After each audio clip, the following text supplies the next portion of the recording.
7 taon na ang nakalipas mula nang nawala ng parang bula si Clyde sa buhay ni Ina Ramirez. Noon ay sinubukan niyang sabihin kay Clyde na siya ay buntis. Ngunit ang istriktang ina nito na si Mrs. Amalia Del Valle ang mismong nagtaboy sa kanya. Sinabing wala doon si Clyde at bumalik na ito sa piling ng ex nitong si Eunice. Yun ang nagtulak kay Ina na magtungo sa probinsya kasama ang mga magulang para ituloy ang buhay at doon niya pinalaki ang anak nila ni Clyde. Nagtapos ng medisina hanggang sa maging isang lisensyadong doktor. Ngunit hindi niya inakalang muli silang pagtatagpuin ng tadhana nang si Clyde mismo ang magdala ng pamangkin nito sa health center kung saan siya ngayon ang assigned doctor. Sa muling pagkikita, bumalik ang sakit, galit at mga alaala. Ngunit paano kung sa simpleng pagkikita, madiskubre ni Clyde ang sikreto ni Ina tungkol sa anak nila? Mabigat ang pakiramdam ni Ina habang papunta siya sa mansyon ng mga Del Valle. Dala niya ang PT na nagpapakita ng 2 pulang linya. Ibig sabihin, buntis siya at ang ama, si Clyde, ang isa sa mga anak ng mag-asawang Del Valle, ang nobyo niya at lalaking mahal. Habang naglalakad, paulit-ulit sa isipan niya ang sasabihin. Kailangang malaman ni Clyde na magkakaanak silang 2. Kahit alam niya ang katotohanang hindi siya tanggap ng mga magulang nito. Silang 2 ang gumawa nun, kaya marapat lang na sila din pareho ang humarap sa ganoong problema. Pagdating niya sa malaking gate ng mansyon, binati siya ng gwardya. "Magandang hapon po, ma'am." Bati kay Ina ng gwardya. Minsan na rin kasi siyang dinala ni Clyde sa mansyon na yun. Ipinakita nga ng mami nito unang beses pa lang na makita siya na hindi siya nito gusto para sa anak nito. "Si Clyde po, nandyan po ba siya?" Tanong ni Ina. Pinipilit itago ang kaba. "Sandali lang po, tatawagin ko si Ma'am Amalia." Sagot ng gwardya. Saglit siya nitong iniwan na nasa labas pa rin ng gate. Ilang minuto lang ang lumipas, lumabas na ang ina ni Clyde. Kasama ang mapanghusga nitong tingin na pinagmasdan siya mula ulo hanggang paa bago ito nagsalita. Sa klase ng pagharap ng ginang sa kanya, para bang istorbo siya. "Anong ginagawa mo rito?" Tanong ni Amalia. Walang emosyon ng muka. "Gusto ko lang pong makausap si Clyde. May mahalaga po akong sasabihin." Mahinang sagot ni Ina. Kahit na hindi maganda ang pakikitungo ng ginang sa kanya, maayos pa rin ang pakikitungo niya rito dahil ina ito ng lalaking mahal niya. "Wala siya dito. Kasama si Eunice. Nagbabakasyon ng 2 at nagkabalikan na sila." Tugon ng ginang. Hindi pa rin nawawala ang nagmamatang tingin. Biglang nanlamig ang katawan ni Ina. Si Clyde at Eunice? Kilala niya si Eunice. Nakwento ito sa kanya ni Clyde. Alam niyang ex ni Clyde ang babae, pero malabong magkabalikan ng 2. Siya na ang mahal ni Clyde. Magkakaanak na nga silang 2. Kaya paanong nagkabalikan si Clyde at Eunice? "Hindi po siya makikipagbalikan sa babaeng yun. Ako na po ang mahal ng anak niyo, kaya hindi yun magagawa ni Clyde." Malakas na tinawanan ni Amalia ang sinabi ni Ina. "At paano ka naman nakakasigurado? Ano bang meron sa'yo para patuloy ka pa niyang pagtiyagaan? Tanggapin mo ang katotohanan, Iha, na tinikman ka lang ng anak ko." Mapang-insulto pang sabi ni Amalia kay Ina. "Pero kailangan ko pong makausap si Clyde. Maaaring itinatago niyo lang siya sa akin. Ayaw niyong makausap ko siya." Nawalan ng pasensya si Ina. "Wala na kayong dapat pag-usapan. Hindi ka na bahagi ng buhay ng anak ko. Tigilan mo na ang anak ko. Hindi ka na babagay sa kanya. Nagsawa na rin siya sa'yo. Hindi magtatagal, ikakasal na silang 2 ni Eunice. Kaya mabuti pa umalis ka na kung ayaw mong ipadampot kita sa mga pulis dahil sa panggugulo na ginagawa mo." Walang naisagot si Ina. Habang papalayo, marahang hinaplos ni Ina ang kanyang tiyan. Gusto niyang manatili pa roon at hintayin si Clyde baka dumating, pero ayaw niya namang madampot ng mga pulis. "Patawad anak, kung hindi ka tanggap ng pamilya ng ama mo." Anya na parang maririnig siya ng kanyang dinadala. Umuwi si Ina sa bahay nila na medyo basa ng ulan dahil nakalimutan niyang magdala ng payong. Buo na ang kanyang desisyon. Wala na siyang dahilan para manatili pa sa lugar kung saan siya labis na nasaktan. Pagbukas ng pinto, sinalubong siya ng kanyang ina. Puno ng pag-aalala ang mukha nito. "Anak, anong nangyari sa'yo?" Tanong nito habang tinutuyo siya ng tuwalya. Hindi siya sumagot. Umiyak lang siya sa balikat ng ina. Kinabukasan, habang kumakain ng agahan, tahimik pa rin si Ina. Wala siyang ganang kumain. Pinagmamasdan siya ng kanyang ama't ina. "May problema ba, anak?" Tanong ng kanyang ama. Doon niya na inamin ang katotohanan. "Buntis po ako at si Clyde ang ama. Sinubukan ko pong sabihin kahapon pero wala po doon si Clyde at kasama ang ex niya. Itinaboy din ako ng mami niya." Nagkatinginan ng kanyang mga magulang, pero imbis na pagsalitaan siya at paggalitan, hinawakan ng ina niya ang kamay niya. "Huwag kang mag-alala, anak. Anak ka namin. Hindi ka namin pababayaan," sabi ng kanyang ina. "Anak, mas mabuti sigurong umuwi na tayo sa probinsya. Nandoon pa ang mga iniwan sa atin ng lola mo. Tahimik doon, makakapag-isip ka ng mabuti," mungkahi ng kanyang ama. Matagal na ring gusto ng mga magulang niya na bumalik sa probinsya. Ngayon ay mas lalong may dahilan na pumayag si Ina. Gusto na rin niyang makalayo sa lugar kung saan siya nagmahal ng labis, ngunit nasaktan lamang. Sa loob ng 1 linggo, naayos na ang lahat.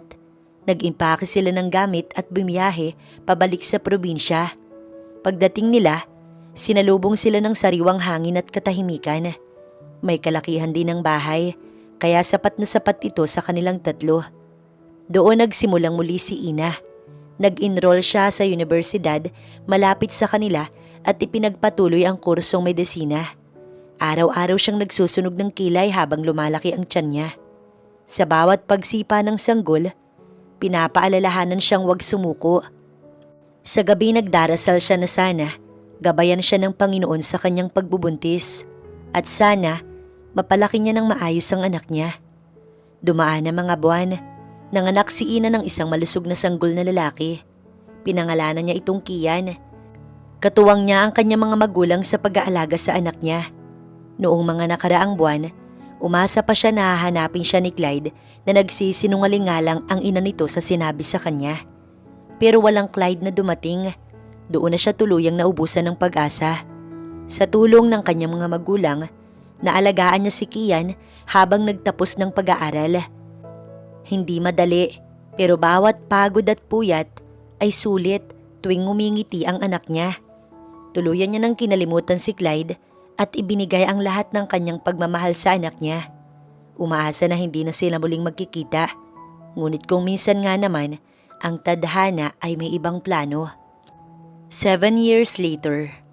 Maaga pa lang, bumiyahe na si Clyde. Galing siya sa Maynila, papunta sa isang bayan sa probinsya ng Laguna. Doon naninirahan ng kanyang ate na si Marga, kasama ang asawa nitong si Jerome at ang mga anak ng dalawa. Hindi natuwa ang mga magulang nila nang pinili ni Marga na pakasalan ang isang simpleng lalaki mula sa probinsya. Ang gusto sana ng kanilang mami at daddy ay isang mayaman at kilalang pamilya ang mapangasawa ni Marga, pero hindi ito nagpatinag sa kanilang mga magulang. "Masaya ako sa kanya. Hindi lahat nabibili ng pera." Yun daw ang huling sinabi ng ate niya bago ito tuluyang lumayo para magtungo sa syudad. At ngayon matapos ang ilang taon, dumadalaw si Clyde sa pamilya ng kanyang ate. Wala siyang balak magtagal, pero nang makita ang sigla ng kanyang mga pamangkin, naisip niyang sayang ang pagkakataon kung hindi niya makasama ang mga ito kahit ilang araw, gayong hindi niya na nga nasubaybayan ang paglaki ng mga ito. Pagkarating niya sa bahay ng ate niya, sinalubong agad siya ng mga pamangkin. May 3 anak na si Marga. Masaya ang tahanan ng mga ito at ramdam niya din agad na puno iyon ng pagmamahalan. "Kapatid, salamat at nakabisita ka na rin." Niyakap agad siya ng kanyang ate Marga. Halata sa itsura nitong pagod pero masaya. Yun ang gusto kong sabihin, ate. Patawad kung... Tinakpan ni Marga gamit ang isang daliri ang labi ng kapatid. Okay lang yun, pero pwede ba akong makisuyo sa'yo? Nakakahiyaman pero kailangan ko kasing ipa-check up itong si Lian. Sinisipon kasi at inuubo. Nag-aalala ako't baka umabot kung saan. Kaso lang itong bunso ko panay ang iyak. Sige ate, ako nang magdadala. Saan ba ang hospital dito? Tanong ni Clyde. Wag na sa hospital, gagastos pa eh. Diyan lang sa health center sa kabilang kanto. Mabait daw ang doktor doon. Babae siya't sabi ng mga tao magaling daw. Sagot ni Marga. Tumango naman si Clyde. O sige ate, ako nang bahala kay Lian. Isinama nga ni Clyde ang pamangkin niya na si Lian papunta sa health center. Nakatsinelas lang siya at puting t-shirt at short. Simple lang ang suot niya para hindi makatawag pansin. Ang tsinelas nga niya, hiniram niya lang sa asawa ng kapatid. Samantalang ang t-shirt na simple ay suot niya na papunta pa lang doon. Tahimik siyang naglakad, hawak ang kamay ng pamangkin. Pagdating sa center ay maraming tao. May mga buntis, matatanda at ilang bata rin. Umupo sila sa waiting area. Tito, natatakot po ako. Bulong ni Lian. Huwag kang matakot, nandito naman si Tito. Magaling din ang doktor dito, sabi ng mami mo. Sagot naman ni Clyde. Hindi nagtagal, tinawag ang pangalan ng bata. Tumayo sila at pumasok sa loob ng silid. Pagpasok ni Clyde, napahinto siya. Napatitig siya sa babaeng nakaputing coat, nakatalikod sa kanila habang may inaayos sa mesa. Kahit na nakatalikod, alam niya na kung sino dahil sa kilos pa lang ay halata rin. Pagharap ng babae, parang tumigil ang mundo ni Clyde. Ina, mahina niyang nasambit. Pareho silang nagulat, nagkatinginan sila ng matagal. Halos hindi makapaniwala si Ina sa kanyang nakikita. 7 taon na ang lumipas, mula nang huli silang nagkita. Clyde, mahina nitong sagot. Nanlalaki ang mata ni Clyde. Ikaw ang doktor dito? Oo, sagot ni Ina, pilit ang ngiti. Ina, gusto kong malaman mo kung bakit bigla akong nandito ka dahil sa batang kasama mo. Kaya siya ang unahin natin. Naging tahimik ang loob ng silid. Walang ibang tunog kundi ang tik-tak ng orasan sa pader. Nagpakilala si Clyde. Pamangkin ko si Lian, anak ni Ate Marga. Sinisipon kasi siya at inuubo. Ako ang pinagdala ng ate ko. Nag-aalala para sa anak niya. Hindi niya kasi alam kung paano ipapaliwanag sa babae sa paraang paniniwalaan siya nito kung bakit siya biglang nawala. Kaya doon niya na muna sinisimulan. Tumango si Ina. Pilit na iniwas ang mata. Sige, titignan ko siya. Habang chine-check up ni Ina si Lian, panay ang sulyap ni Clyde sa babae. Ang babaeng inakala niyang hindi niya na makikita. Pero heto ngayon, nasa harap niya. Doktora na at mas maganda pa sa dati. Tahimik si Ina habang pinipisilang tiyan ng bata at pinapakinggan ng dibdib nito gamit ang stethoscope. Pilit niyang hindi pinapansin ang presensya ni Clyde pero hindi niya maikaila ang pagbilis ng tibok ng kanyang puso. May kaunting sipon at ubo lang talaga. Walang dapat na ipag-alala. Bibigyan ko siya ng gamot. Mahinahong sabi ni Ina. Tumango naman si Clyde. Salamat. Tahimik silang nagkatinginan. Kamusta ka na? Tanong ni Clyde, basag sa katahimikan. Okay lang, tahimik ang buhay dito. Ikaw, anong ginagawa mo dito? Bumisita lang sa ate ko. Dito na siya naninirahan ngayon kasama ang pamilya niya. Sagot ni Clyde. Masaya naman sa lugar na to. Tugon ni Ina habang inaabot ang reseta para kapag naubusan. Oo, gusto niya dito. Ayaw nang bumalik sa Maynila. Kinuha ni Clyde ang reseta pero bago siya lumabas, nilingon niya si Ina. Ina, kaya ako nawala dahil itinaas ni Ina ang isang kamay nito na parang sinisenyasan si Clyde na wag nang ituloy kung ano man ang sasabihin. Wag na nating pag-usapan ng nakaraan. Hindi na importante yon. Iwi mo na ang pamangkin mo. Malamig na sabi ni Ina at tumalikod. Nanlumo si Clyde sa kanyang narinig. Babalik na lang siya. Ihahatid niya lang ang pamangkin. Samantala si Ina ay naiwan na napapahawak sa kanyang dibdib. Sobrang bilis ng tibok ng kanyang puso. Bakit ganun? Bakit kailangan pa nilang magkita? Bakit ang galing umakting ng lalaki na parang hindi ito nawala na parang bula noon? Tahimik si Clyde habang pauwi na sila ni Lian mula sa health center. Paulit-ulit pa rin sa isip niya ang mukha ni Ina. Ang doktorang nag-check up sa kanyang pamangkin. Ang babaeng hindi sinasadyang kanyang naiwan ng matagal dahil sa nangyari sa kanya, na tanging pamilya niya lang ang nakakaalam. Tito, mabait si doktora no? Tanong ni Lian habang naglalakad sila. Oo, mabait siya. Sagot ni Clyde, pilit na ngumiti. Ngunit kung ikukumpara, malayo ito sa Ina na nakilala niya at minahal niya noon. Ang lamig na kasi ni Ina ngayon, hindi naman niya ito masisisi. Pagdating nila sa bahay, sinalubong sila agad ng kanyang ate Marga. Kamusta ang check-up? Ayos lang po mami, mabait po si doktora. Sagot ng bata sabay upo sa sofa. Napatitig si Clyde sa kanyang ate. May bigat sa dibdib niyang hindi niya kayang itago. Napansin agad yun ni Marga, kaya muli nitong tinanong ang kapatid ng wala ng anak. May nangyari ba? Hindi ka naman ganyan kanina. Gusto mo bang malaman kung sino ang doktor doon? Tanong ni Clyde sa kanyang ate Marga. Ha? Sino? Sagot ng ate Marga habang inaayos ang gamot ng anak. Nakakaabot lang ni Clyde. Si Ina. Napahinto si Marga. Si Ina? Ibig mong sabihin si Ina na naging girlfriend mo? Oo, siya nga. Dito siya nakatira sa bayan na to? Oo, at siya nga ang sinasabi mong bagong doktor sa center. Nanlaki ang mga mata ni Marga. Hindi ko alam, Clyde. Hindi kasi ako palalabas. Tsaka bago lang din siya doon. Alam mo rin na focus lang ako sa mga pamangkin mo. Pero sinabi mo na ba sa kanya kung anong nangyari sa'yo? Hindi pa ate. Ayaw niya akong pakinggan. Sinubukan ko kanina pero ayaw niyang marinig ang mga sasabihin ko. Anong balak mo, Clyde? Huminga ng malalim ang binata. Aayusin ko lahat. Hindi ko naman siya sinadyang iwan noon at mawala sa buhay niya. May nangyari lang talaga. Sigurado ka bang handa ka na? Oo ate. Hindi ko nahahayaan na mawala pa siya ulit. Samantala si Ina, tahimik lang sa klinik matapos ang pag-alis ni Clyde.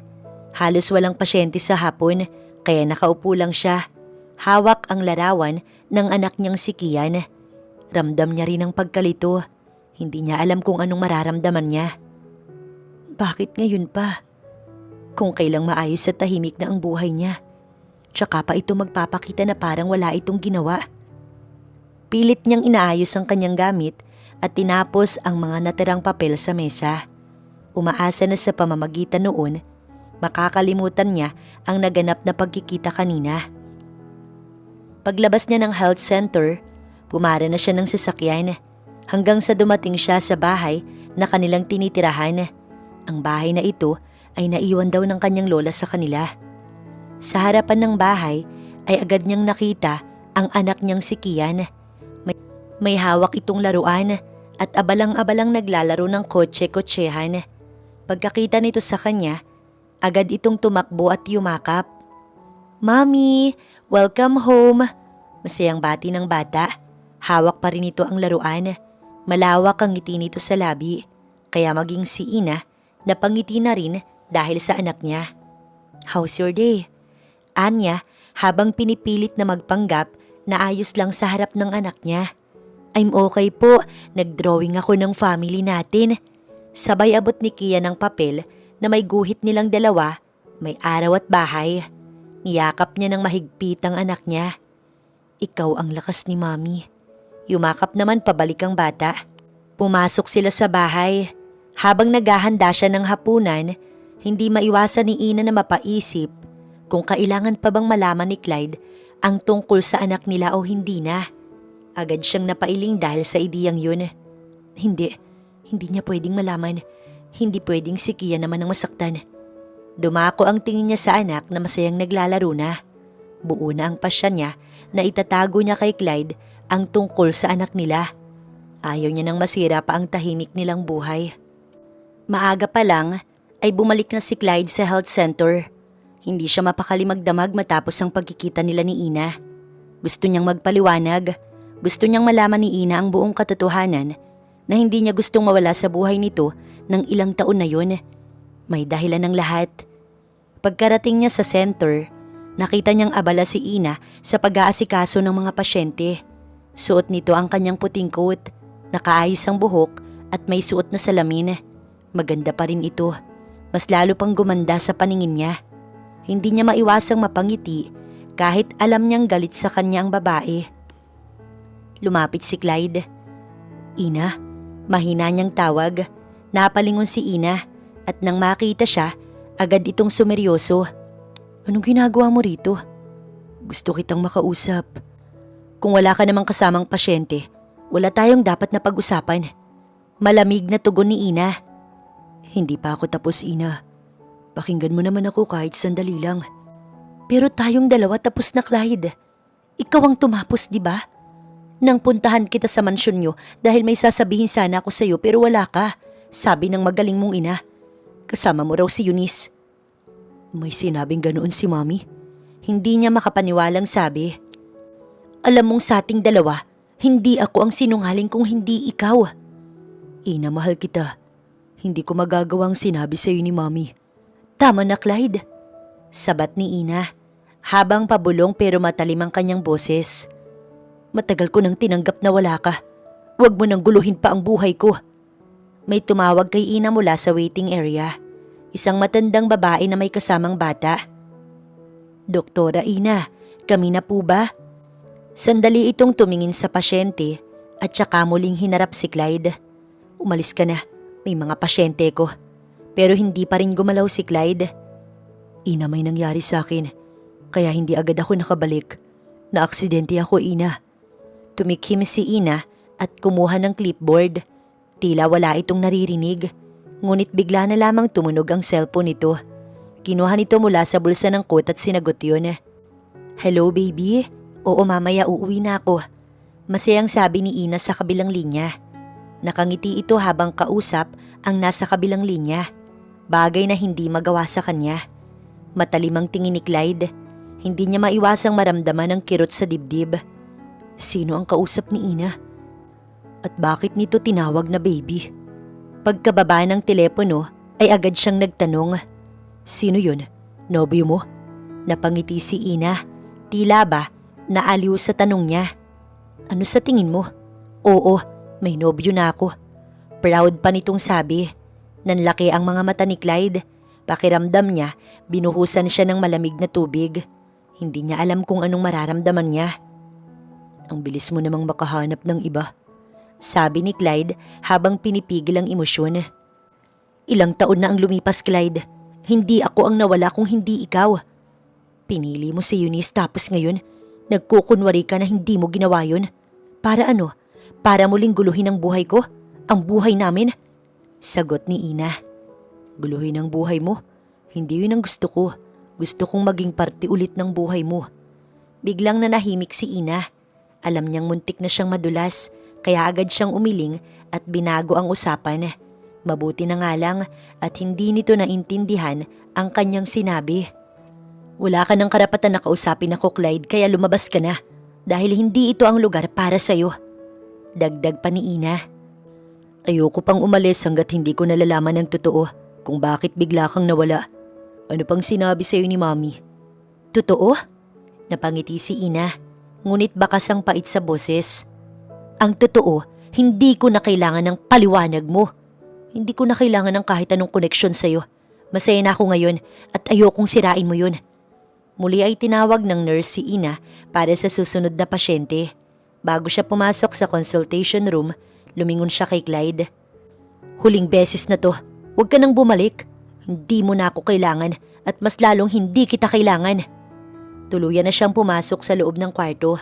Naiwan si Clyde sa labas, nakatayo at tulala. Habang palabas ng center, ramdam ni Clyde ang bigat sa dibdib.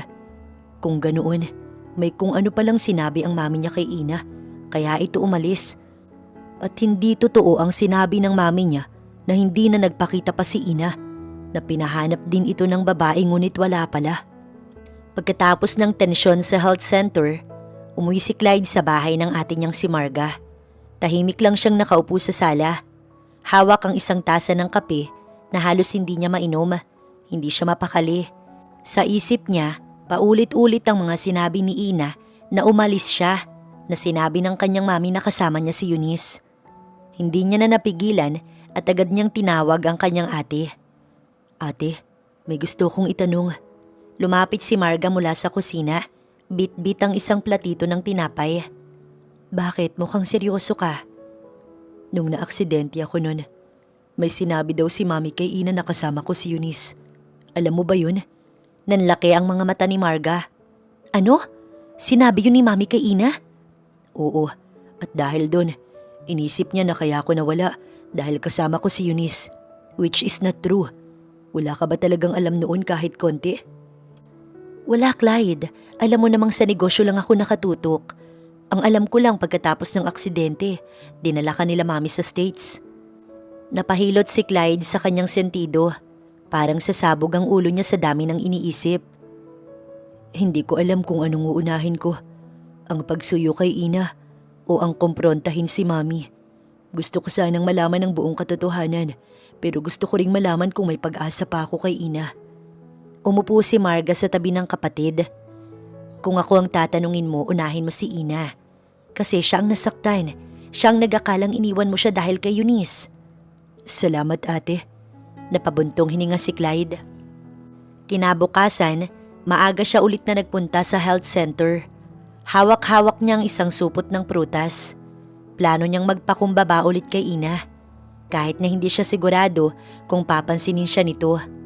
Habang papalapit siya sa health center, nakita niyang may papasok ng center na isang babae na may kasamang batang lalaki. Nakasuot ng simpleng t-shirt ang bata.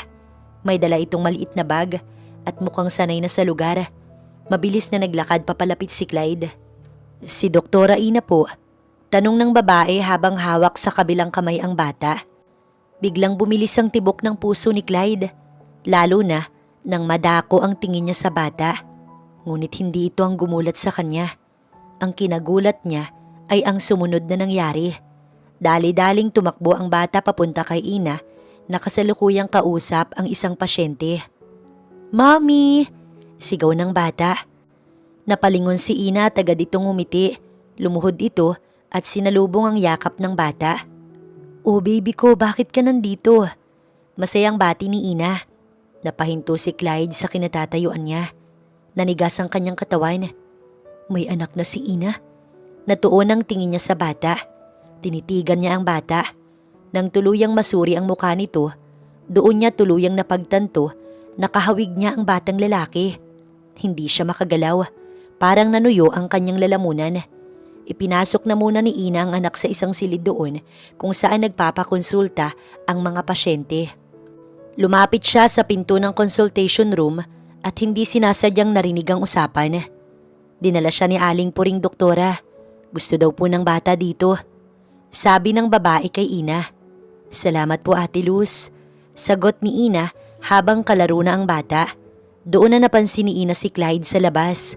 Napatigil ito at itinago ang batang lalaki sa kanyang likuran. Nagtagpo ang kanilang mga mata. Kita sa mukha ni Ina ang gulat. Ano na namang ginagawa mo dito?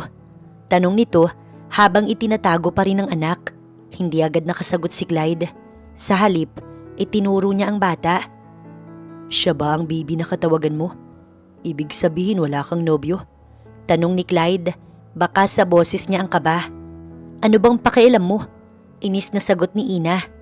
Ilang taon na siya. Pangungulit pa rin ni Clyde. Wala ka na dun. Muli ay sagot ni Ina. Hinila siya ni Ina palayo hanggang nasa labas na sila ng center. Ina, anak ko ba ang bata? Mahinang tanong ni Clyde. Umalis ka na Clyde. Ayoko ng eksena dito. Hindi ko gustong gumawa ng eksena. Gusto ko lang malaman kung nagkaanak ba tayong dalawa nang hindi ko nalalaman.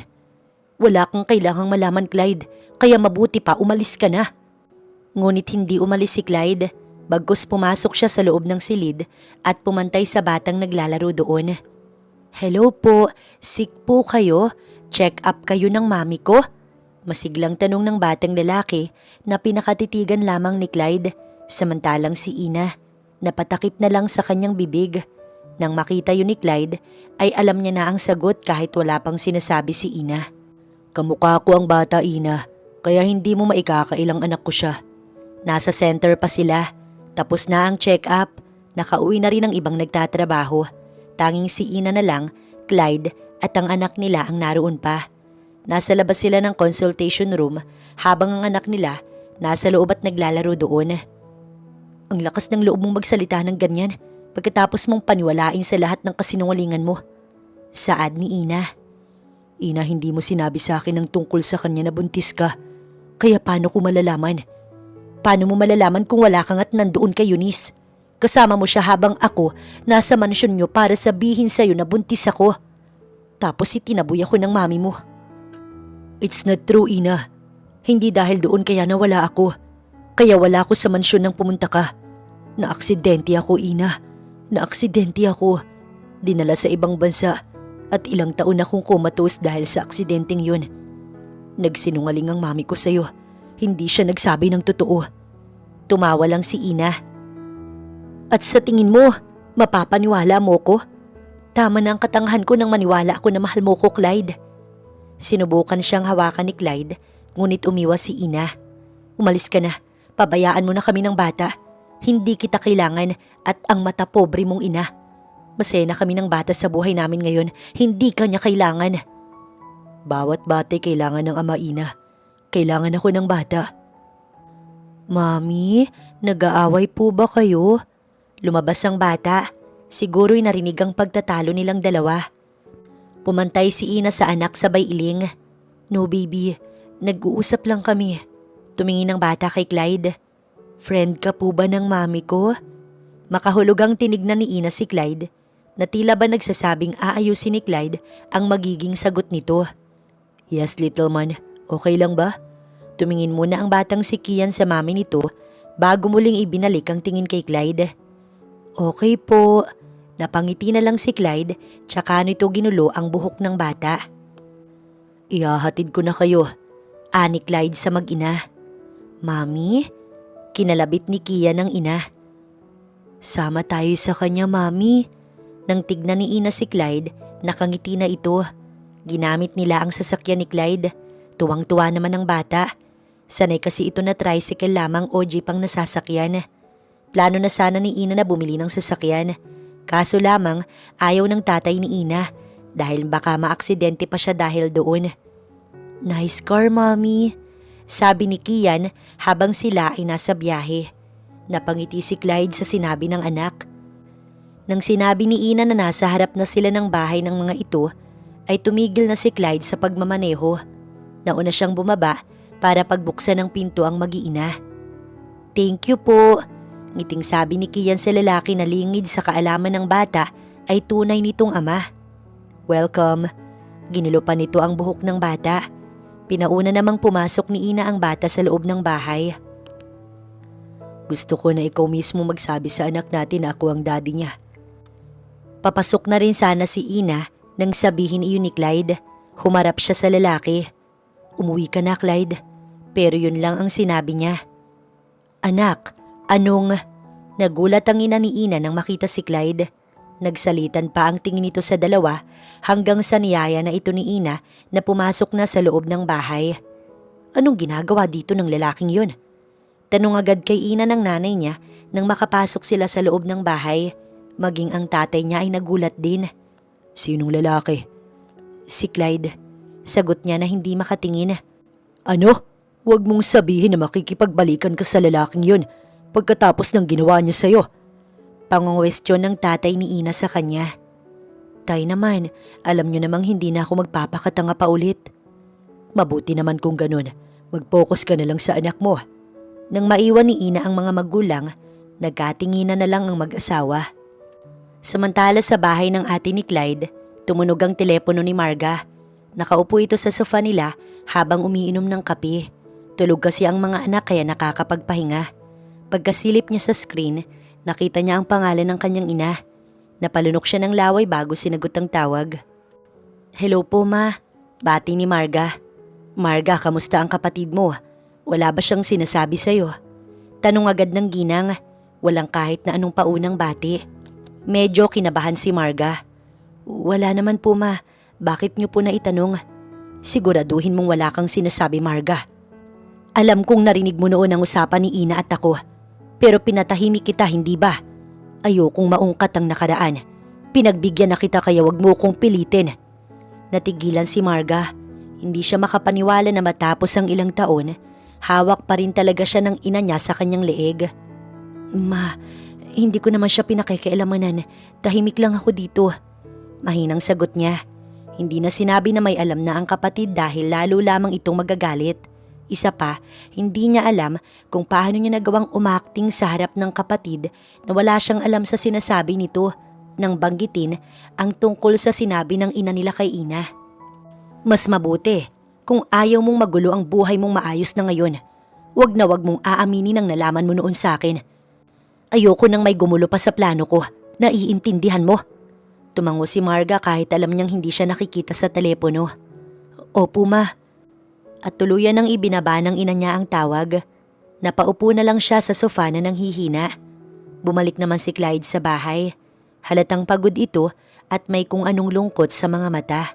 Tahimik itong naupo sa katapat na sofa at napatingin kay Marga. Ate, bakit kumain ka na ba? Tanong agad ni Marga. Nilalapit ang sarili sa kapatid. Hindi pa pero okay lang ako. May gusto kong sabihin. Tumango si Marga. Nagsasabing magpatuloy ang kapatid. May anak kami ni Ina. Halos muntik nang mabitiwan ni Marga ang hawak niyang baso sa pagkabigla o mas tamang sabihin na peking pagkabigla. Ano? Sigurado ka ba dyan? Kunwari niyang nagulat. Tumango si Clyde, seryoso ang muka. Oo ate, hindi pa umaamin si Ina pero nakita ko yung bata at ramdam ko na anak ko siya. Yung itsura, yung kilos lahat. At nang tingnan ako ng bata, may kung anong koneksyon. Parang damang-dama ko talaga. Hindi niya rin kayang tumingin ng diretso sa akin nung tinanong ko. Lumapit si Marga at niyakap ang kapatid.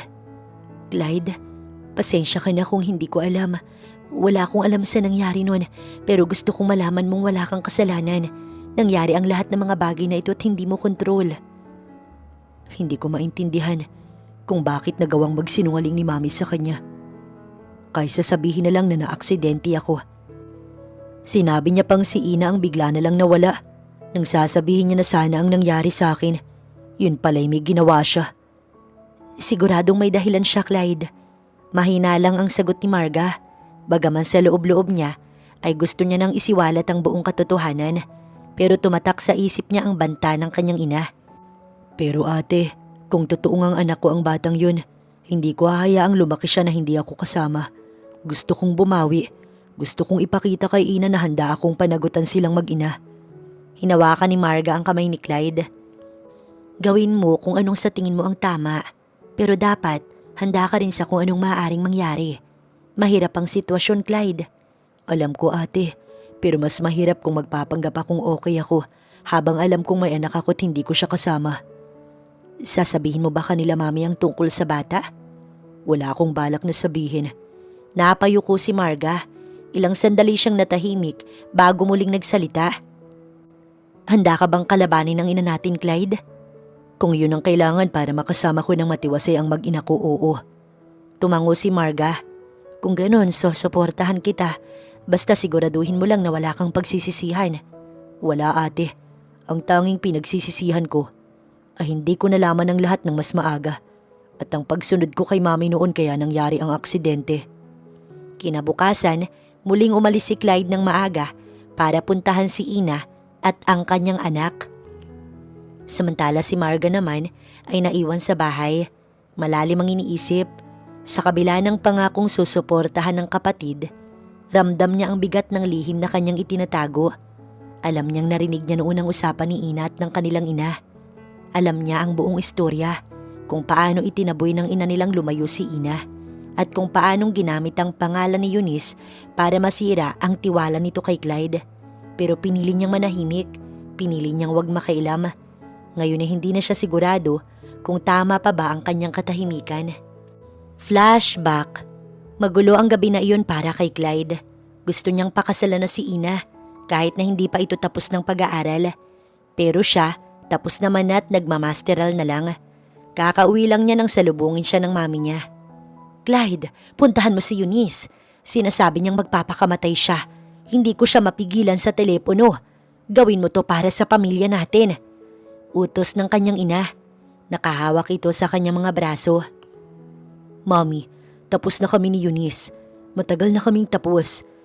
Pinakilala ko na nga sa inyo ang bago kong girlfriend. Kaya bakit hinahayaan niyo na guluhin pa rin kayo ng babaeng yun? Hindi pwedeng magpakamatay si Eunice, iho. Alam niyong hindi niya yun magagawa, ma. Nananakot lang yun. Nilagpasan ni Clyde ang mami niya, ngunit muling nagsalita ang ginang. Ayokong lumabas sa media dahil madadawit ang pangalan natin sa isang iskandalo. Isipin mo ang pamilya natin. Pigilan mo lamang siya tapos dadalhin siya ng mga magulang niya sa ibang bansa. Mawawala na siya sa landas ninyong dalawa ni Ina. Nakikiusap na sabi ng kanyang ina. Wala siyang ibang nagawa kundi ang sumunod. Alam niyang kapag hindi siya pumunta, mas magkakaroon ng gulo. Kaya kahit pagod, agad niyang kinuha ang susi ng sasakyan. Gabi na at malakas ang ulan. Madilim ang paligid. Halos hindi makita ang kalsada. Nasa gilid ng isang bangin ang daan na tinatahak papunta sa rest house nila Eunice. Tumatawag pa rin ang kanyang ina. Paulit-ulit na sinasabing bilisan niya. Habang nagmamaneho, hindi maalis sa isipan ni Clyde si Ina. Kahit na inuutos lang sa kanya ang puntahan si Eunice, may mali pa rin sa kanyang pakiramdam. Gusto niya nang matapos ang lahat para makabalik agad. Ngunit isang malakas na tunog ang pumunit sa katahimikan ng gabi. Isang 10-wheeler truck ang biglang sumulpot mula sa madilim na kalsada. Gumulong ang sasakyan ni Clyde matapos itong banggain. Ilang ulit itong tumagilid hanggang sa tuluyang mahulog sa bangin. Wala nang narinig si Clyde pagkatapos. Dilim katahimikan. Sa isang hospital sa Maynila, nasa ICU si Clyde. Naka-life support. Hindi makagalaw, hindi kumikilos, nakomatose siya. Dumating ang kanyang ina. Agad itong kinausap ng doktor. Ma'am, mahaba-habang gamutan po ito. Hindi natin alam kung kailan siya magigising. May posibilidad rin na baka hindi na. Gagawin ko ang lahat para maligtas ang anak ko. Dadalhin ko siya sa Amerika. Mas magaling ang mga espesyalista doon. Dagdag pa nito sa doktor na sumang-ayon naman. Sumagi sa isip ng ginang ang nobya ng anak. Wala dapat makaalam sa mangyari, lalo na si Ina. Iyon ang tinatak nito sa isipan. After 6 years, sa isang silid sa California, dahan-dahang gumagalaw ang mga daliri ni Clyde. Kumurap siya. Unti-unting nagliwanag ang paligid. May mahihinang tunog siyang naririnig. Mga beeping sound, tunog ng makina. Doktor, he's awake! Sigaw ng nurse. Agad na pumasok ang doktor at tinawag ang pamilya ni Clyde. Ilang minuto pa, bumungad sa kanya ang mukha ng kanyang mga magulang. Son, salamat sa Diyos at nagising ka na. Umiiyak ang kanyang ina habang hinahaplos ang kanyang noo. Anong nangyari? Mahina niya pang tanong noon dahil hindi agad maalala kung ano ba ang nangyari. Naaksidente ka, son. Bumangga ang kotse mo sa isang truck. 6 na taon kang nasa comatose pero ngayon gising ka na, magaling ka na. Hindi makapaniwala si Clyde. 6 na taon? 6 na taon siyang walang malay? Si Ina. Mahina niyang bulong. Nasaan si Ina? Ang kasintahan agad ang naisip. Ang huli kasi nilang pagkikita ay yung hinatid niya ito pa uwi. Nagpalitan ng tingin ng kanyang mga magulang. Hindi nakasagot sa kanyang tanong. Pagkalipas ng ilang linggo, habang nagpapalakas ng katawan si Clyde, palihim siyang naghahanap ng impormasyon tungkol kay Ina. Ngunit walang makuhang malinaw na balita. Ang mga magulang niya kasi nang sagutin siya ay sinabing sinubukan nila noon na ipahanap si Ina para sabihin ang nangyari sa kanya. Ngunit hindi ito mahanap. Kaya nang makabalik siya sa Pilipinas, inuna niyang puntahan si Ina at ang pamilya nito sa kanilang dating tirahan. Ngunit nang puntahan niya ang bahay na pinaghahatiran niya noon sa babae, wala na ito doon. Maging ang pamilya nito. Wala ring nakakaalam kung saan sila nagtungo. Nagpatuloy si Clyde sa paghahanap, ngunit wala talaga ang makapagsabi sa kanya. Kahit ilang buwan na ang lumipas, simula nang mag-utos siya. Hanggang sa naisipan niyang puntahan na muna ang kanyang ate at bisitahin. Hindi niya naman inaasahan na dahil sa kanyang pagbisita, doon niya pa makikita ang nobyang hindi mahanap. Tapos malalaman niya na may sinabi pala ang kanyang ina dito. Kaya mali ang pinaniwalaan ng babae at ngayon ay ayaw nang maniwala sa kanya. Pero hindi siya susuko. Gagawin niya ang lahat, magkaayos lang sila at mabuo ang kanilang dapat na pamilya. Maagang nagising si Clyde. Buong gabi siyang hindi nakatulog. Palakad-lakad siya sa kwarto. Paulit-ulit iniisip kung paano mabubuo ang kanyang pamilya. Ngunit bago siya makaalis, may kumatok sa pinto. Si Marga, iyon ang kanyang ate. Pumasok si Marga na halatang seryoso. Umupo ito sa gilid ng kama at malalim na huminga. Clyde, may kailangan kang malaman. Umupo si Clyde sa bangkuan sa tapat nito. Ano yun? Hindi agad nagsalita si Marga. Halatang pinipigilan ng luha. Kagabi, tinawagan ako ni Mami, kinakamusta ka niya. Sinabi niyang huwag ako magsasalita. Binalaan niya ako. Anong ibig mong sabihin, ate?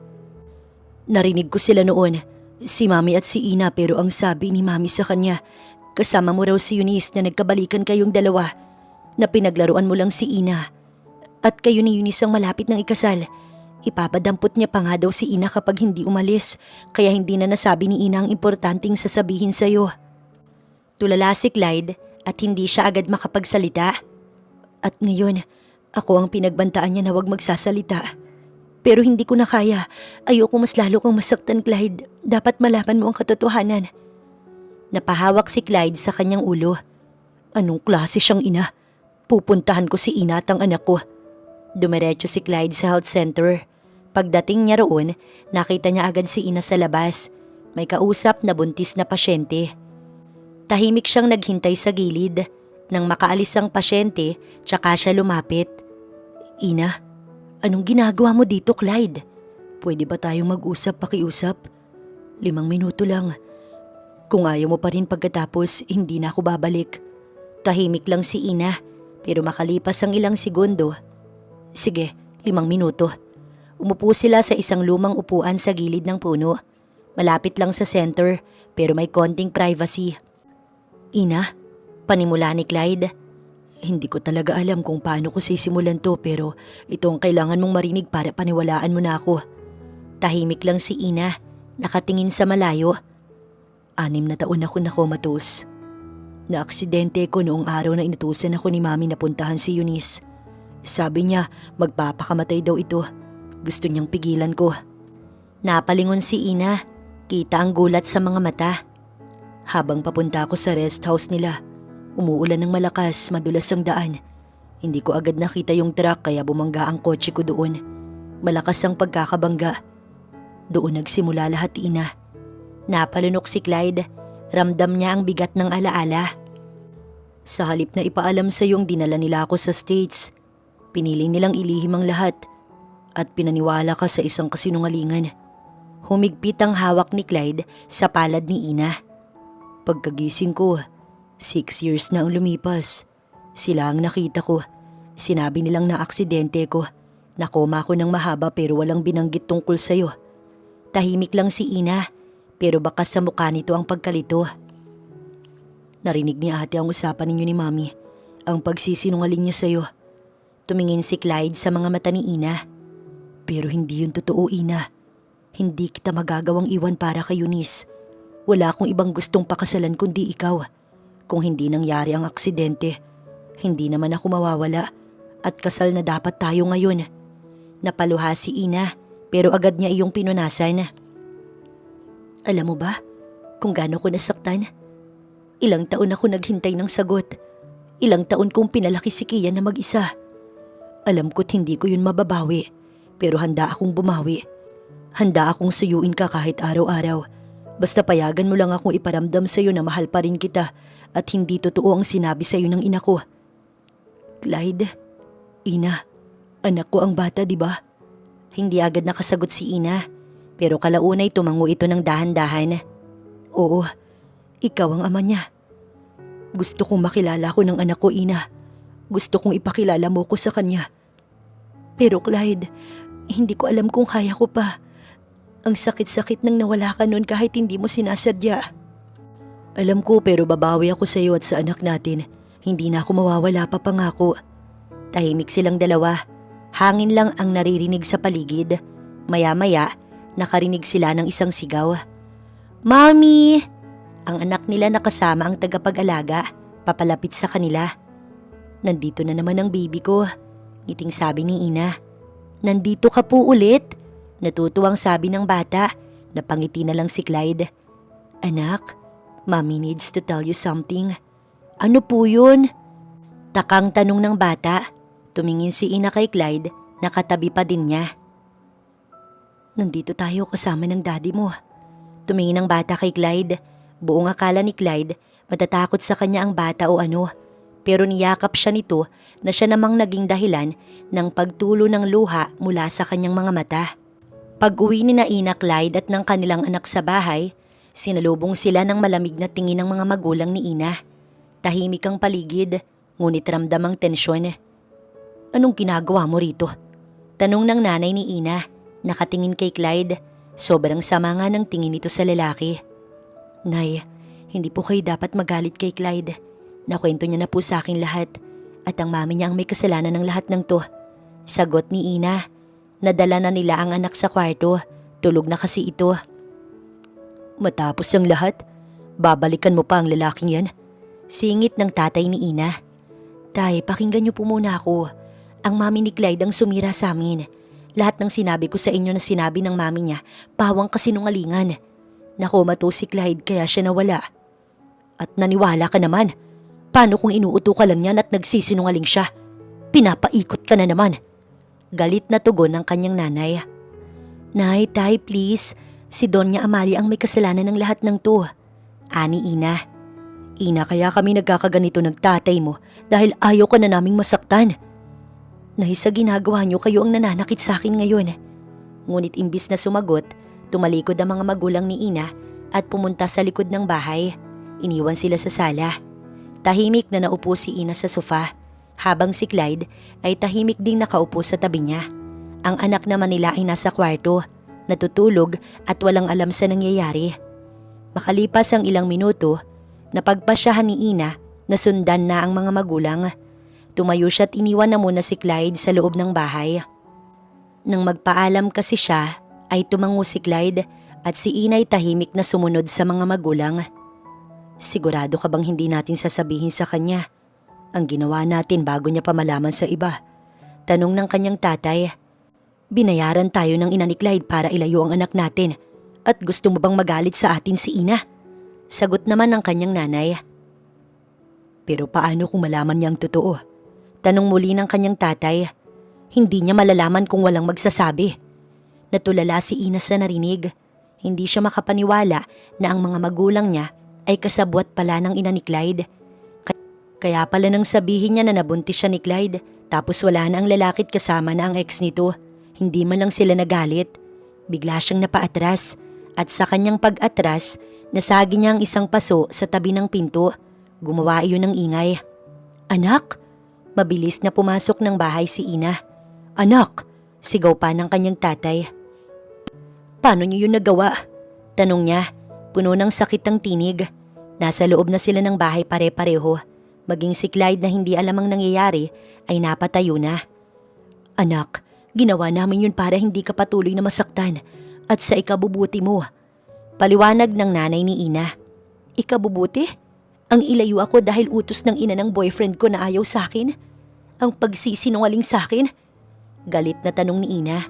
Anak, hindi mo naiintindihan. Pagpapakalma naman kay Ina ng kanyang tatay. Anong hindi ko naiintindihan? Na tumanggap kayo ng pera mula sa babaeng yun? Patuloy ni Ina. Tahimik ang kanyang mga magulang. Walang maisagot. Akala ko gusto nyo lang akong ilayo sa sakit. Pero mas malupit pa pala ang ginawa nyo. Tumakbo si Ina palabas. Sumunod naman si Clyde At nang mahabol siya nito, niyakap siya ni Clyde at sa yakap na yon, naramdaman ni Ina ang kaunting ginhawa. Sa balikat ng lalaking mahal, doon niya inilabas ang sakit na nararamdaman niya. Wala siyang pakailam kahit sino ang makarinig at inilakas niya ang pag-iyak niya. Pumunta sa bahay ang babaeng yun at nagalok siya ng malaking halaga para ilayo ka namin. Sinabi niyang comatose ang anak niya at mas masasaktan ka kung malalaman mo pa yun. Hindi ka rin naman daw niya talaga matatanggap sa pamilya, kaya tinanggap namin ang pera. Kaya inaasahan na namin na nung pag-uwi, pagkatapos mong magpaalam na may sasabihin kay Clyde, ay wala ka ng Clyde na makakausap. Ang ikinagulat lang namin ng tatay mo ay buntis ka. Kaya sinabi namin ng tatay mo na sa probinsya na tayo dahil yun ang kailangan na ilayo ka. Pero hindi na kami nagkausap pa muli ng Doña Amalia. Patawad anak sa nagawa namin ng tatay mo.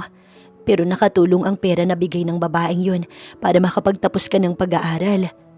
Panay lang ang punas ng luha ni Ina habang pinakikinggan ang paliwanag ng mga magulang. Kung ganun, alam nyo naman po pala ang kalagayan ni Clyde pero hindi nyo sinabi sa akin. Sumunod talaga kayo sa mami niya. Tapos ngayon ayaw nyong maging maayos kami at sumusunod pa rin kayo. Patawad anak. Aalis na kami dito ni Kian. Sasama kami kay Clyde. Haharap kami sa mga magulang niya. Sa Doña Amalia na yon. Pero anak, wala na kayong magagawa nanay para pigilan ako. Buo na ang desisyon ko. Wala nang nagawa pa ang mag-asawa nang puntahan ng kanilang anak ang apo nila. Sumunod naman si Clyde. Sigurado ka ba sa gusto mong gawin?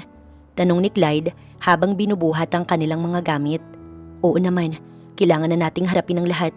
Gusto kong marinig mismo sa mami mo kung bakit ginawa niya yun sa atin. Sagot ni Ina. Tahimik ang bata habang hawak ang kamay ng ama at ina. Pagdating sa Maynila, sa mansyon sila ng mga Delval nagdiretso. Magtatapon lang sana ng basura ang isang maid pero nagulat ito nang makita silang dalawa ni Clyde. Naging salita ng tingin ito sa kanilang dalawa pati sa kanilang anak na si Kian. Sir Clyde, sa wakas nakauwi na po kayo at sino po yung bata? Tanong ng ginang. Anak namin ni Ina. Sagot ni Clyde, diretso't wala nang paligoy-ligoy. Nang sabihin ni Clyde na buksan ang gate, sumunod din agad ang katulong. Kaya nakapasok na sila sa loob ng mansyon. Inunahan na rin nila ang maid na pumasok sa loob. Panay pa nga ang tawag nito kay Clyde na hindi naman ito pinapansin. Naabutan nila ang mami ni Clyde, nakausap si Eunice. Iha, alam kong mahal mo pa ang anak ko. Kayo ang nababagay at nararapat sa isa't isa. Saad ni Amalia sa babaeng nasa kaharap na sofa. Sasagot na sana si Eunice pero nadako ang tingin nito sa kanila. Clyde, pati tuloy si Amalia na patingin na sa kanila. Gulat nga ang bumalatay sa mukha nito. Clyde, tawag ni Eunice kay Clyde. Manang, kayo muna bahala sa anak namin.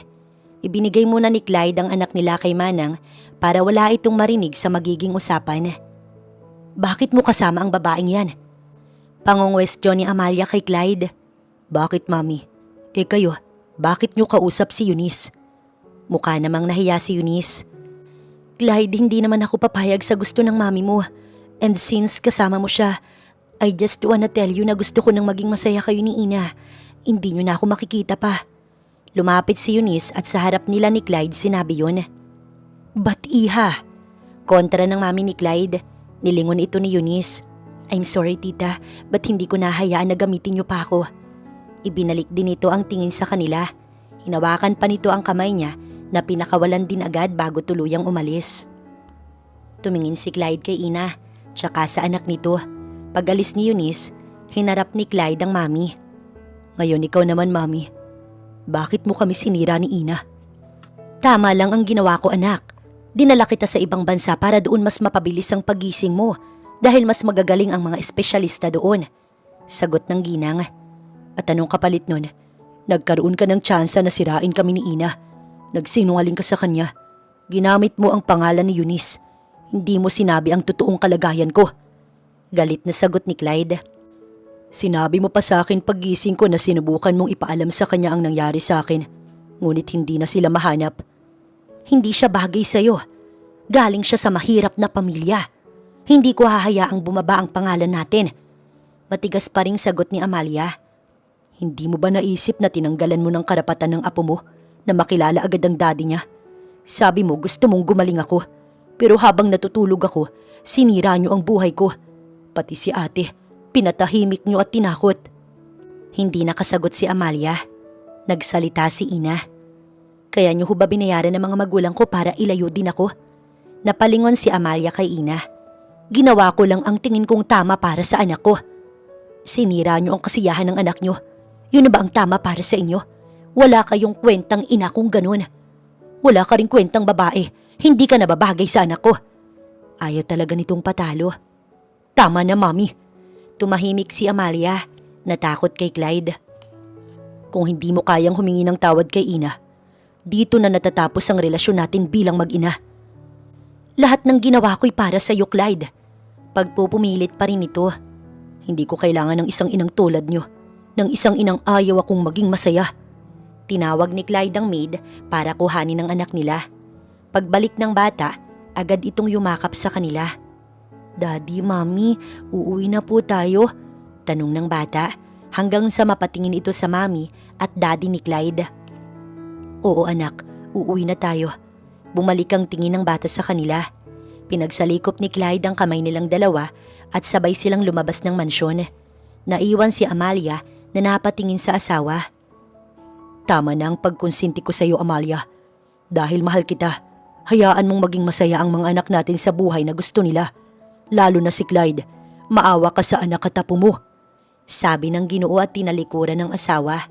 Nangihinang naupo ang Ginoo sa sofa.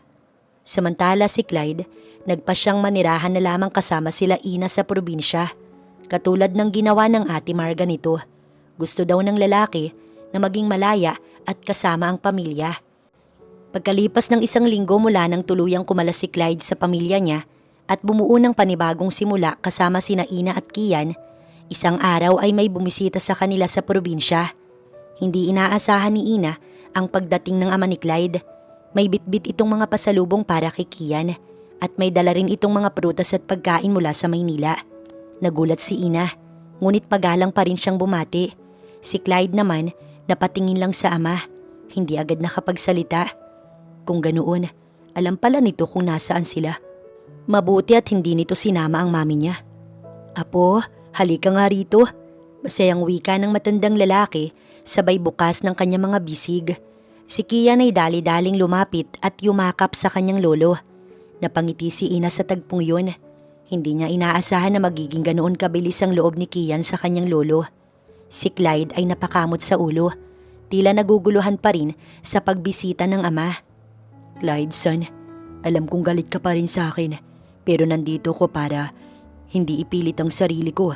Gusto ko lang makita ang apo ko at gusto ko ring humingi ng tawad sa pangungunsinti ko sa mami mo, lalo na sa iyo, Ina. Patawad, iha. Malumanay na sabi ng kanyang ama. Tahimik si Clyde. Tinignan niya si Ina at si Kian na masayang naglalaro. Sa wakas, bumuntong hininga siya at tumango. Pasok kayo, Dad. Wika ni Clyde. Sa loob ng bahay, nagkape ang tatlo habang nagkukwentuhan. Hindi nagatubili ang ama ni Clyde na humingi ng tawad kay Ina. Ina, patawarin mo ko kung naging bulag ako noon. Dapat ay pinigilan ko ang asawa ko sa lahat ng ginawa niya sa inyo. Pero huli na nang mapagtanto ko ang pagkakamali ko. Sana, sa munting pagbisita kong ito, ay mabigyan niyo ko ng pagkakataong bumawi kahit konti. Napatingin si Ina sa matandang lalaki. Kita sa mga mata nito ang sensiridad. Tito, hindi ko po inaasahan na pupunta kayo rito pero salamat po. Hindi ko po agad alam ang isasagot ko. Pero nakikita ko po sa inyo ngayon na totoo kayo sa sinasabi ninyo. Mahinang sagot ni Ina. Kung may kailangan kayo, kung may maitutulong ako, huwag kayong mahihiyang magsabi. Ani pa ng matanda. Mula noon, naging madalas ang pagbisita ng ama ni Clyde sa probinsya. Tuwing linggo, dumadalaw ito't nagdadala ng laruan kay Kian. Naging malapit ang bata sa kanya. At pati si Ina ay naging panatag na ang loob sa matanda. Si Clyde naman, unti-unting nawala ng tampo sa ama. Sa tuwing magkausap sila, nararamdaman niyang nagsisisi na talaga ito. Minsan, habang naglalaro si Kian sa may bakuran, naupo si Clyde at ang kanyang ama habang pinapanood ang bata. Dad, Salamat sa lahat ng ginagawa niyong to. Wika ni Clyde. Anak, isa lang ang gusto ko ngayon ng bumawi. Marami akong pagkukulang at ayokong tumanda na daladala ko pa ang bigat na yun. Natuto na rin ako at ngayong may apo na ako, gusto ko namang gawin ng tama. Maging ang ate mo rin naman at asawa niya ibinibisita ko. Masaya ako sa kung ano ka na ngayon, Dad. Nagtawanan ng dalawa habang pinagmamasdan ng batang masayang tumatakbo sa damuhan. Sa mga sumunod na araw, lalo pang tumibay ang ugnayan ng pamilya. Naging normal na bahagi ng buhay nila ang ama ni Clyde. Hanggang sa nagsabi na si Clyde sa daddy niya na pakakasalan niya si Ina na hindi na nito ikinagulat. Nangako pa nga ito na hindi mawawala doon. Si Mommy, Dad, ilang beses ko na siyang kinausap anak pero hindi ako pinapansin. Hayaan mo't mapagtatanto niya rin lahat ng pagkakamali niya. Napatangulang si Clyde. Nang kasal nilang dalawa ni Ina, nandoon ang kanyang daddy. Siyempre hindi mawawala ang ate Marga niya at ang asawa nitong si Paul. Maging ang mga anak ng dalawa ay nandoon din. Hindi rin mawawala ang mga magulang ng babaeng mahal niya at ang nag-iisang anak nila ni Ina. Bakit imbis na ako ang maiyak kay ikaw? Panunokso ni Ina sa kanya matapos itong ihatid ng mga magulang sa kanya. Mahina na lang siyang natawa at pinahid ang luha. Sinimulan ng pare ang seremonya ng kasal. Lingid sa kaalaman ng lahat na may babaeng lihim na nanonood. Nagpupunas ng luha at pinagsisisihan na ang lahat ng ginawa. Pero wala siyang lakas ng loob na lapitan ang kanyang pamilya. Lalo na ang dalawang anak na nagawa niyang hadlangan ng kaligayahan. Hindi niya rin magawang lumapit dahil baka maalala pa ng anak niya at ni Ina ang ginawa niya para masira ang dalawa. Ayaw niyang masira ang kasal ng dalawa. Kaya magtitiis na lang muna siya sa malayo as long as na nakikita niyang masaya ang mga ito. Maganda ang panahon noong araw ng seremonya kung saan pararangalan si Ina bilang isa sa pinakamatagumpay na doktor sa bansa. Kasama niya si Clyde at ang anak nilang si Kian. Suot ni Ina ang isang simpleng puting dress habang hawak ang kamay ni Clyde na naka-formal na barong. Hawak naman ni Clyde si Kian sa kabilang kamay. Napakaraming tao sa loob ng event hall. May mga kapwa doktor, media at ilang personalidad sa larangan ng medisina. Isa ito sa mga pinakamahalagang araw sa buhay ni Ina. Pero ang hindi inaasahan ng lahat, lalo na ni Clyde, ay ang pagdating ng isang bisita na matagal nang hindi nagpapakita, ang ina ni Clyde. Tahimik itong pumasok sa hall, nakaayos ng maayos at may dalang munting bouquet ng bulaklak na mukhang may pagbibigyan. Nang matapos ang seremonya at bumaba sa entablado si Ina, lumapit ang ginang sa kanya. Mabagal ang kilos nito, halatang kinakabahan. Nakatayo si Ina sa gilid, hawak pa rin ang anak nila ni Clyde. Iha, mahinang tawag ng ginang. Napatingin si Ina kay Amalia. Sandaling natahimik ang kanilang paligid. Patawarin mo ko. Bulong ng ginang, namumuo ang luha sa mata. Marami akong nasabing hindi maganda sa'yo noon. Nilamon ako ng pagiging matapobre ko. Pero nakita ko kung gaano ka kabuting babae at kung gaano mo kamahal ang anak ko. Walang imik si Ina sa ilang sandali. Ramdam niya ang bigat ng sinabi ng ginang. Hindi niya inaasahan ang araw na ito. Hindi ko man po agad makakalimutan lahat pero pinapatawad ko na po kayo. Sagot ni Ina, payapa ang tinig. Napaluha ang ginang at niyakap si Ina. Tumango si Clyde, baka sa mukha ang ginhawa. Si Marga na naroon din ay lumapit at masayang yumakap sa ina at sa kapatid. Mabuti at nagbago ka na talaga, Ma. Masayang sambit ni Marga. Masaya ako para sa ating lahat. Lumuhod ang ginang sa harap ni Kian at ngumiti. Apo, ako si Lola. Mahina nitong sabi, medyo nanginginig ang kamay. Lola? Tanong ni Kian na may pagtataka. Oo anak, siya ang mami ng daddy mo. Paliwanag ni Ina. Hi Lola! Niyakap siya ng matanda at napaiyak ito. Ang cute-cute mo. Salamat iha. Pagkalipas ng ilang buwan, mas lalong gumanda ang takbo ng kanilang buhay. Si Clyde ay abala sa kanyang pagiging CEO ng kumpanya ng mga Delval. Sa kabila ng kanyang posisyon, hindi niya kinakalimutan ng oras para sa pamilya. Araw-araw, siya mismo ang naghahatid at sumusundo kay Kian sa eskwelahan. Si Ina naman ay tuluyan ng naging isa sa mga hinahangaang doktor sa bansa. Madalas siyang iniimbitahan sa mga seminar, TV shows at medical missions. Sa kabila ng kasikatan, nanatili siyang mapagkumbaba. Madalas silang magbanding bilang pamilya. Mahilig silang mamasyal, magluto ng sama-sama at manood ng pelikula tuwing gabi. Tuwing linggo, dumadalaw ang ama ni Clyde. Dala ang mga paboritong pagkain ni Kian. Paminsan-minsan, dumadalaw din ang ina ni Clyde kasama si Marga para makipagbanding sa apo. Si Kian ay lumaking masiyahin, matalino at mapagmahal. Isang hapon, habang nasa bakuran ng mag-anak, nakaupo si Ina sa duyan habang si Clyde ay nagtuturo kay Kiyang magbisikleta.